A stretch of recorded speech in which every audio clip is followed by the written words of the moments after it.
So with me today, I have Constable Ruth Barrett, who, just so we have an understanding of history here, I was born in 1962, and Officer, when did you join the Toronto Police Force? 1961. 1961, so I wasn't even a thought when Ruth was pounding the streets of Toronto. It's my honor having you here first to begin with, and so I was talking about the importance of policing history, because you know, when you follow history, the things that you've done in the past, you have to learn from your mistakes and advance and become better as a police agency and as a society as a whole. And just curious, out of your years of experience as a police officer and the things that you're seeing today, what would you think the biggest difference is now versus when you joined in 1961? It has to be the incidence of technology and communications. It's vastly different than what I saw. Okay, so an example, so if you were walking the beat, and I'm sure you walked the beat in the 60s, how did you communicate with the radio room, with the dispatchers, if you needed assistance or anything along those lines? Well, I had a little brass key in my pocket, and if I could find a call box, I used the key to open the call box and call for help. And that was it? That was it. Unbelievable.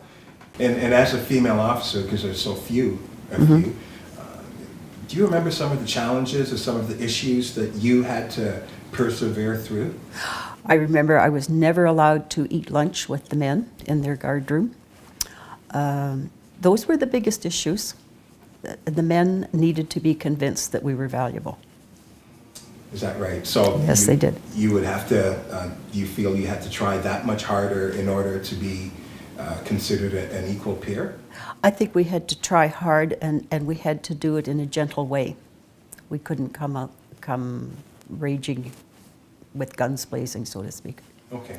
We had And how did you find the community's attitude towards female officers? Usually they were in shock when we would go to the door and say, I'm policewoman so-and-so. Especially if we were in plain clothes, they wouldn't necessarily believe you. Oh, is that right, eh? No. Yeah, so it would take a lot of convincing in some Well, cases. not after you showed them your warrant card or something, but they were stunned when they, you know, they'd never heard of women police officers. Yeah. You know, I was saying that I think, or I don't think I know, we've come a long way as a service. Yes. When it comes to recognizing diversity, recognizing the importance and the equality of female officers to policing, and we've got some amazing officers. Your daughter is one of them, who has worked with us for 20 some odd years, and there's no doubt in my mind that part of the reason why she's stuck it through is because of examples like you. Now, going through as a police officer, did you envision yourself as a pioneer? No, not really. No, It was something I wanted to do, and I didn't see myself as a pioneer, no. I knew there had been several women in the past, you know, and for a long time there had been police women, but not as many as there were then.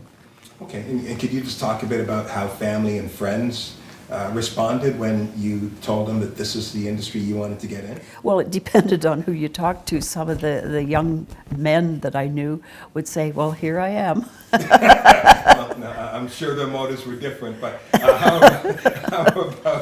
how about family and friends? My mother was horrified. She couldn't believe that I would do such a job. She didn't think it was befitting any young girl's dignity.